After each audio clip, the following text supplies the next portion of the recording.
back, which was very, very tempting as I walked across. I want to talk to you this morning about how inequality is damaging to the social fabric, how it increases our vulnerability to stress, across the social hierarchy, not just those at the bottom, but those at the top as well, through the psychosocial processes of status competition and anxiety. So, I'll give a brief overview of what we did cover, the analysis we presented in the Spirit level. But I also want to talk about a lot of new research that has come through since then, just starting to sort of fill in some of the gaps in our understanding. So I'll start with this chart. I know you won't be able to read the names of those countries there. It's just going to look like a blur, smoke coming out of a chimney. But all of those little sort of blurry bits on that chart are the names of different countries. And what's being plotted here is life expectancy up the side, so going from 40 up to 80, against average levels of income per person in different countries. So you can see that in the poorer countries in the developing world, life expectancy rises very, very fast with improvements in the standard of living, with economic development. But once you get beyond a certain point, it all evens out, and there's no longer any benefit in terms of life expectancy to further economic growth. So countries just move out along that curve. Now, of course, life expectancy improves over time, but not because countries get richer. The whole curve just shifts up and up. So in the developed world, above a certain threshold of per capita income, there's no benefit to economic growth. There's no benefit to the whole country just getting richer and richer. And that's true for other measures of the quality of life as well, apart from our physical health. These are data on happiness, and they follow the same sort of curve. So now we have the percent of the population saying that they are happy, very happy or quite happy up the side, so the percentage going from 40 to 100, and again plotted against national income per person. And you can see, again, as countries go through the early stages of economic growth, people get a lot happier, but once you get to a certain threshold, they don't get happier as countries get richer. There's obviously a threshold here. You can't get beyond 100% of the population being happier. But if we look across time in various countries, like the United States, we see that people have not got happier over the decades since about 1950, despite the country having got wealthier. And of course, there are dangerous consequences to untravelled economic growth, which we're having to come to grips with more and more. Here again, we've got life expectancy at the side, just as in the first chart, 4 different countries, but instead of being plotted against average levels of income per person along the bottom, now it's being plotted against CO2 emissions. So again, you can see that in the richer developed countries that we saw before, where life expectancy is high, those are also the ones where our standards of living, our levels of emissions, our level of consumption are actually dangerously high. And we need to find ways as a planet, as a global society, to rein in that consumption, to rein in those emissions, without compromising people's quality of life. And you can see here it's possible, actually. You can have low emissions and high life expectancy if you're in the top left bit of that chart. And you can see Costa Rica and Cuba up there in particular. So we live in a vulnerable world where actually we're in danger of coming to the end of the resources we have available to us, and actually not finding ways with economic growth to improve the well-being of whole populations. So there's a vulnerability there that we need to sort of understand and grapple with.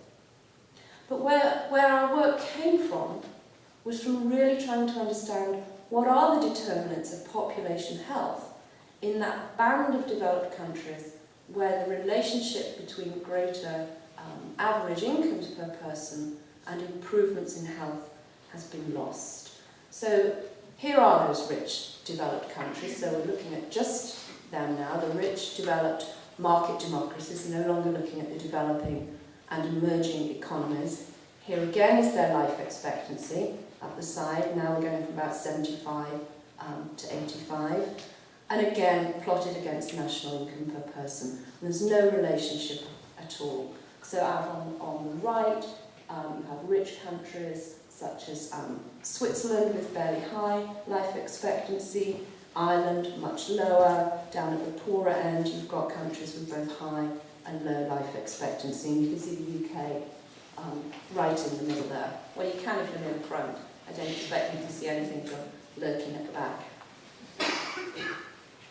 So within the rich countries, we don't have that relationship between income, average income, and health. But we know that within every single one of those societies, we do have a relationship between an individual's level of income and their health. That's the well-known social gradient in health. We see it for almost every measure of physical health we look at. Not every single one, but almost all of them. And we see the gradient in society after society after society.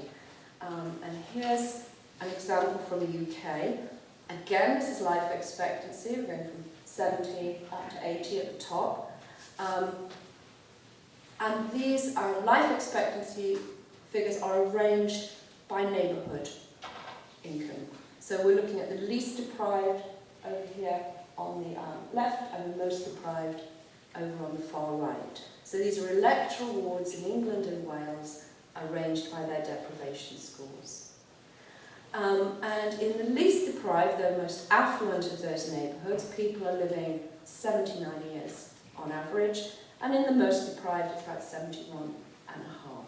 So a huge gap in life expectancy between the very poorest and the very richest.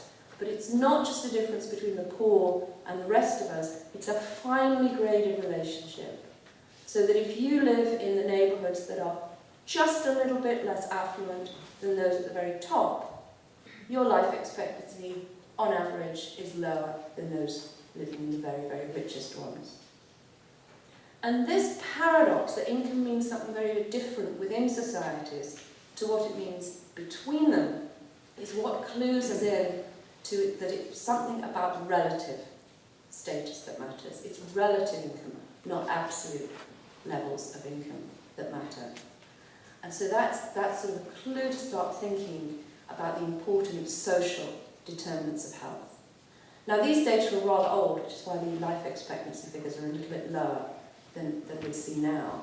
But in Michael Marmer's recent report on health inequalities for the last government, this gap is just as big.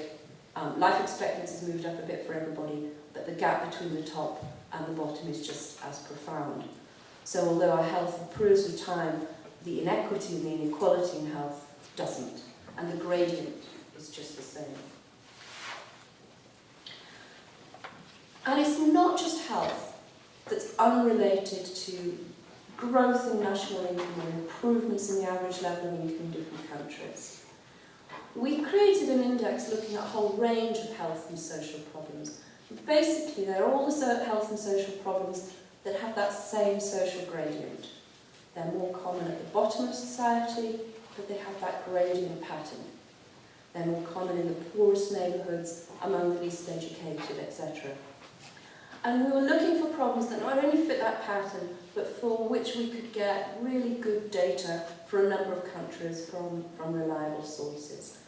So the index includes measures of health, it includes life expectancy, infant mortality, levels of obesity, mental health, but it also includes things to do with human capital development, the educational scores of 15-year-olds, whether teenage girls are likely to become mothers as teenagers or not, and social mobility, and also things that are more to do with social cohesion, levels of trust, levels of violence, levels of imprisonment.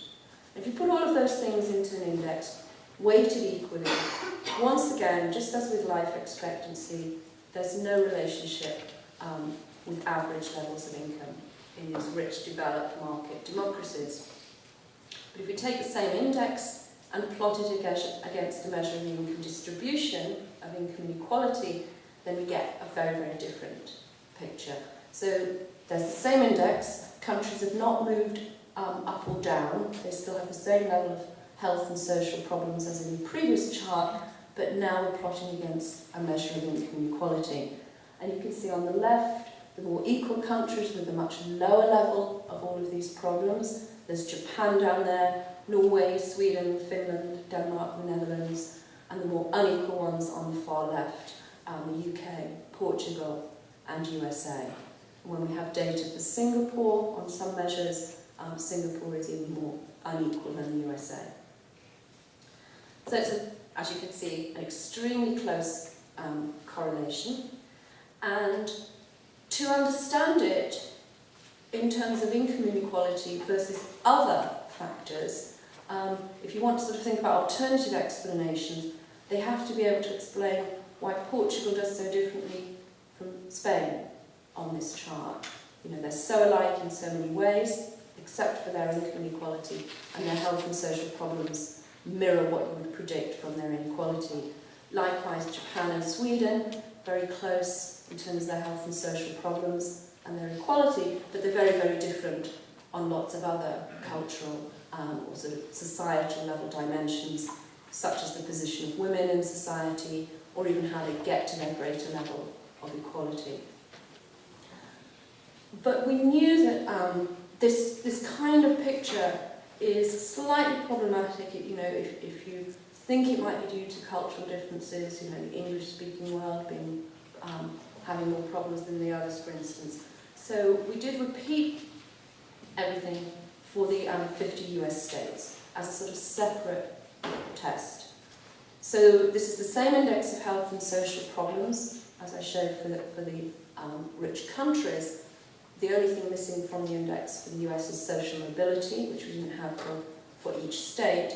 And again, a significant tendency for the states with a higher level of income inequality to have a higher level of health and social problems. And once again, did it for somebody else's index. So this is an index not put together by us to show that it's not just due to which social problems you pick. This is looking at the UNICEF Index of Child Wellbeing that was published in 2007. And a lot of you will probably remember that coming out because the UK came bottom of the rankings for child wellbeing among rich countries in 2007. There's a new index published this year by UNICEF, and we've moved up the rankings a little bit, but not really because we're doing any better, but more because they've added Bulgaria and Romania and Malta and a few others who score below us. It's one of the few charts on which we actually do worse than the USA, but I think that's actually because they're missing some important factors for the US. So a significant tendency for the more equal countries to have better levels of child well-being. And that index contains 39 different aspects of kids' lives, including things to do with health, like whether they're immunised, things to do with relationships, like whether they get on with their peers and their parents, things to do with their education. So it's a very comprehensive look at child well-being. If we just go back to this chart, which I skipped, just want to talk about how unequal some countries are compared to others. In the international comparisons that we did, we used the gap between the incomes of those in the top fifth of the population compared to those in the bottom fifth. It's very easy for people to understand that, much easier than them understanding something like a Gini coefficient, but actually the Gini coefficient works in just the same way in relation to these health and social problems. But on this measure, you can see that the more equal countries, Japan, Finland, Norway and Sweden, are about 3.5 to 4 times the incomes at the top to the bottom. And in the more unequal ones, Australia, UK, Portugal and the US, it's 7 to 8.5 times. So in the UK at the time, the top fifth of the population had 7.2 times the income of those in the bottom fifth.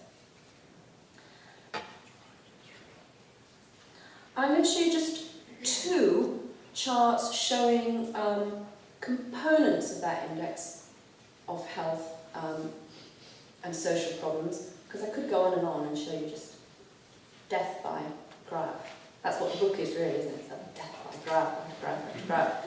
But I'll just show you a couple. This is levels of trust. So I'm going to focus today really on the psychosocial consequences of inequality. And trust is a really important measure of social cohesion in a society. This is generalised trust. Trust in people you don't know. So the data comes from the World Values Survey, and random samples of the population are asked, do you think most people can be trusted or not? And it's simply the percentage agreeing with them.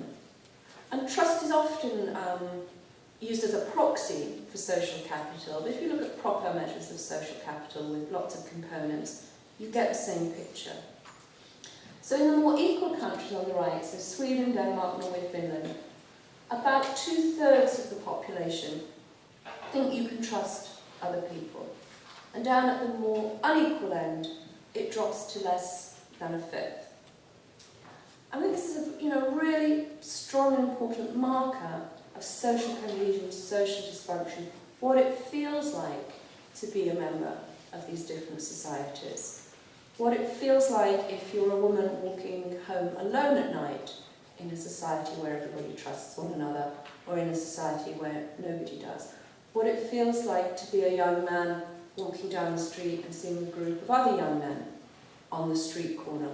What feelings are like on school playgrounds, how people interact in public spaces, in workplaces. Whether or not we think other people can be trusted is quite a profound measure of how we go about our daily sort of interactions with the rest of the world. So I think trust is a very meaningful one. And when we look at US states, we find the same pattern, and over the same scale. It's in the more equal US states, about 2/3 of people trust others, and in the more unequal ones, it's down to less than a third. But the other one I'm going to show you is mental illness. Now, for a long time, people thought you really couldn't compare different cultures in terms of the prevalence of mental illness because it's too difficult to measure. Societies have a different tolerance for mental illness. They have different levels of health care for mental illness. So if you relied on people seeking treatment or being told by a clinician that they were mentally ill, you would probably get very unreliable figures to compare. But the World Health Organization wanted to be able to compare different countries, and so set up a multinational survey in different countries where they used random samples of the adult population, and they used the same diagnostic interview schedule in each. So diagnostic interview schedules are not asking people if they've been depressed or if a doctor's told them they've been depressed. They're asking about symptoms that can fall into the symptomatology of depression or other mental illnesses. And by aggregating those symptoms, you can figure out how many people in the population have a mental illness or have had one in the past year. So on the countries that have done this kind of work, and it's a smaller set of countries than we have for some other measures, there's a really strong correlation with income inequality. So we've got Japan, Germany, Spain, down at the bottom, the more equal end with very low levels of mental illness, less than 10% of the population. And in Australia and the UK, up there at the more unequal end, it's 23% of the population, and in the USA it's more than 1 in 4. So more than 1 in 4 adults in the population with some kind of mental illness now or in the previous year. And when we first published this, we wrote a paper in the British Journal of Psychiatry calling attention to this. And a psychiatrist wrote in to say, did we really believe that 23% of the UK population have some kind of mental illness? Shockingly high, it must be an overestimate. I actually sort of counted my own counted those as friends and family and colleagues, and I think it's probably an underestimate actually. I mean, you just wrap them up. But actually, it's sort of really missing the point. Whether it's an over or an underestimate of actual clinical mental illness, it's the differences between countries that are so interesting here. Why does one country have so much less of people expressing these symptoms, and another country so many more? And these symptoms are symptoms of distress. You know, they're not meaningless. These are people saying that they are experiencing the distressing symptoms of mental illness. So it's important, whatever label we choose to put on it, we're certainly getting huge cross-country variation in the degree to which populations feel distress and unhappiness and mental health problems. And this exists in the US as well. When we were looking at it before 2009, we found the same pattern for mental health problems for children in the US and women, but not for men. But more recently, there's in this paper, in a psychiatric journal, looking at the prevalence of the whole population, adult men and women, and finding a significant relationship between income inequality and depression in 45 states. So again, the same pattern in the US states. So that's just sort of a taste of the kind of evidence that we were uncovering, lots of other people were putting together as well, looking at income inequality in relation to health, and looking at it in relation to a fairly small set of social problems, but putting the two together, giving us this new picture of how wide the problems were across social problems, how consistently they were found in the same countries, and trying to find an explanation for those. So lots of the things that we were looking at are behavioural, or to do with people's feelings, like trust, like these symptoms of distress. And so it's clear that a psychosocial explanation is needed. You need to understand how inequality sort of gets into the psyche, gets into relationships, and if you want to understand the impact on health, how then those things get under the skin. So really at the time, explanations for these patterns were coming from our understanding as social epidemiologists, looking at the social determinants of health. And social epidemiology is a fairly new field. You know, disciplinarily, it's only been around for sort of 30, 40 years. But it's found a very, very consistent picture. So we have study after study after study showing that low social status is bad for people's health. It's bad for their physical health, and it's bad for their mental health. So just experiencing low social status is extremely bad for people's health. And having weak social affiliations is also bad for people's health. So all of this understanding comes from cohort studies, from case control studies in country after country after country. If you don't have friends, you're more likely to be ill. In fact, a recent meta-analysis looking at social affiliations and social support in cohort studies, so prospective studies of social support and friendship and things, and then whether people got ill or died over time, found that social support and friendships are as important for mortality as smoking. So these are profound effects, and you can look at it experimentally. If you do studies of people, giving them cold viruses experimentally, if they've got a lot of friends, they don't catch the cold. If they haven't got friends, they do catch the cold. It sounds funny, doesn't it? But it's true. If you scratch people experimentally, you have to ask them first, but if you scratch them experimentally and make a wound, they heal quicker if they get on well with their spouse than if they don't. So the way we feel about our relationships, the way we connect with one another, whether or not we can rely on other people, whether or not we feel people like us, trust us, really has profound effects on our biology. And of course we know that stress in early life is hugely important as well. That's both in the womb, the experiences of mothers experiencing stressful situations, and in early childhood as well. I mean, psychologists have known that for a long time. You have a difficult early childhood, you have difficult psychological and social adjustment. But what epidemiology has shown us is that if you have a difficult early childhood, you have more physical health problems in the long term as well. So problems that last throughout your adolescence, into your adulthood, into older age. We're also drawing, as well as drawing on social epidemiology, drawing on the work of experimental psychologists to interpret these relationships between inequality and social problems. And one thing we found very interesting were the experiments that psychologists have done where they have tried to understand what are the things that most reliably cause us stress.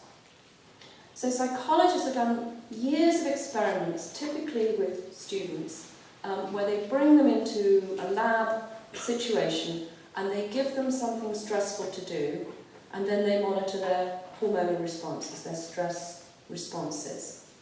And Dickerson and Khomeini and their colleagues, Californian psychologists, did a meta-analysis of these kinds of studies, and they were looking to see what factors most reliably cause people stress. So in these sorts of experiments, people might be asked to do difficult maths problems, speak in public, write about a difficult experience. You know, they used all kinds of different stressors. And it turned out that the ones that most reliably cause our stress hormones to rise are those that contain what psychologists call a social evaluative threat. Those situations in which other people have an opportunity to judge you negatively. So it's those things that bother us more than anything else. So it isn't doing difficult maths problems that really causes us stress. It's doing the difficult maths problems and then having to read out our score in public. It isn't speaking aloud that's stressful, it's speaking aloud in public. Giving other people the chance to judge you negatively. So if we measured all of our stress hormones right now, mine would be up here, yours will be nice and calm. So the other tasks, the other supposedly stressful tasks, just don't matter as much. It's how we feel we are seen through other people's eyes that causes us the most anxiety. And it's not just our physiology that is affected by those sorts of feelings. Our cognition is as well. Our cognitive performance, our ability to think and reason and solve problems. These data come from World Bank researchers Hoff and Pandey, and they worked with Indian children, Indian schoolboys. And they brought them into an experimental situation, and they asked them to solve puzzles, mazes, and then the ones where you go from the outside, find your way into the middle. How many mazes could they do in a given time? And the boys did this under two conditions. In the first, they didn't know each other's caste.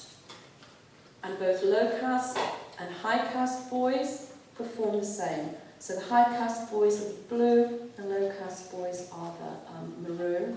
And when they didn't know each other's caste, there was really no difference between them. Then they all had to go around and announce their caste, and then they did another set of puzzles. And the performance of the low caste boys plummeted. And psychologists call this a stereotype threat. If you think that the world judges you and the group you belong to in a certain way, then when that stereotype is invoked, when you feel it's operating, that affects your cognitive performance. And so we see this also in African American and white high school students and college students.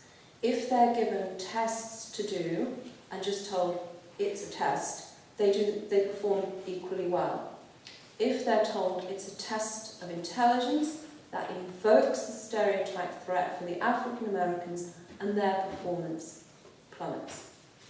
And ladies, I'm afraid we do the same with maths and spatial tests. If we're just given them, we do just as well as the guys, but if we're told these are spatial tests and men are genetically better at them, then we don't do as well.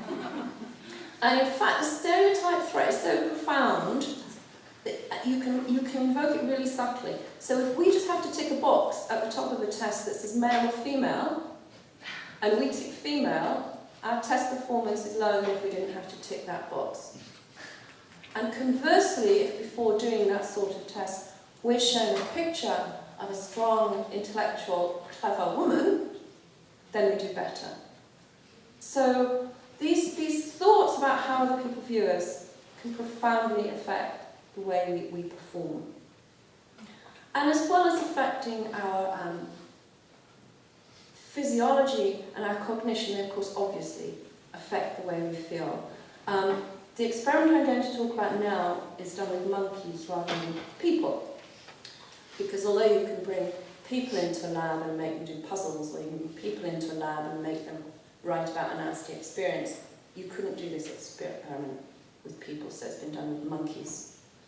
So researchers took monkeys, and they lived on their own for a while, so they were all in their own separate cages. And they scanned their brains. They were looking for serotonin changes, which basically is a happiness chemical in our brains. So they were looking to see which monkeys were happy or not. They lived on their own. Then they put them into groups and let them form social groups, and monkeys form hierarchies, just as humans tend to. And then they looked at their brains again once they formed these stable social groups. Now, the monkeys, can you hear me if I move over here? The monkeys in their individual houses who were going to go on to become dominant when they lived in a group were already quite a bit sort of happier as monkeys than the ones that were going to go on to become subordinate. But then after they were housed in groups, and these monkeys have become dominant, they're even happier. Their brains have lit up. It is good to be in a group if you're near the top. And these monkeys got no benefit from living in a social group. Didn't improve their well-being at all. Now, you could do all of that with college students if you wanted to. They're quite expensive.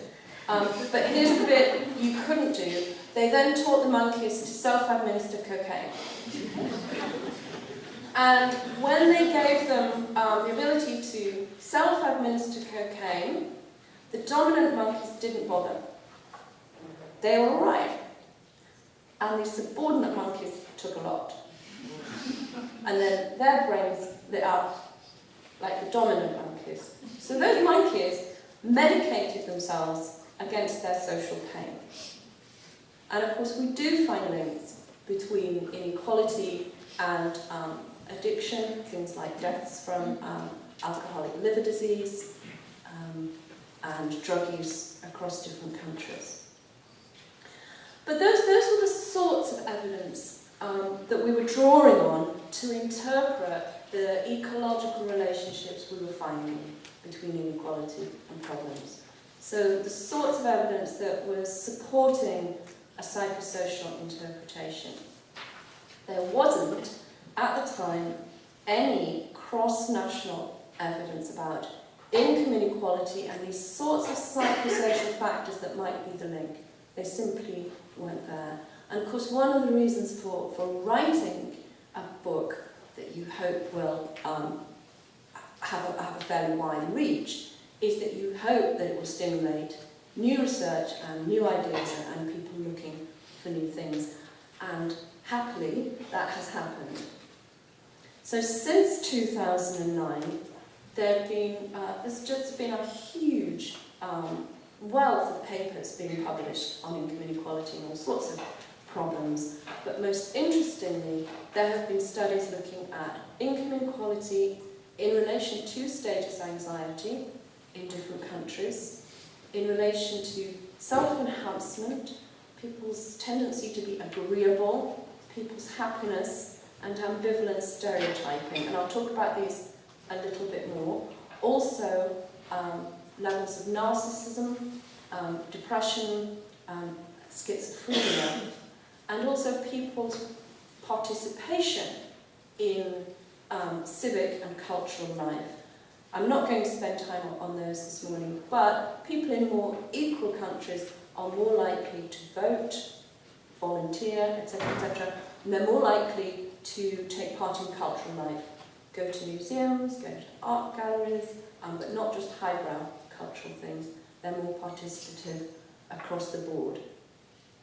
And then there's been a separate set of studies that look at class, that look at the tendency of high-status individuals compared to low-status individuals to behave in different ways. And they've looked at pro-social behaviour, unethical behaviour, entitlement, and narcissism again.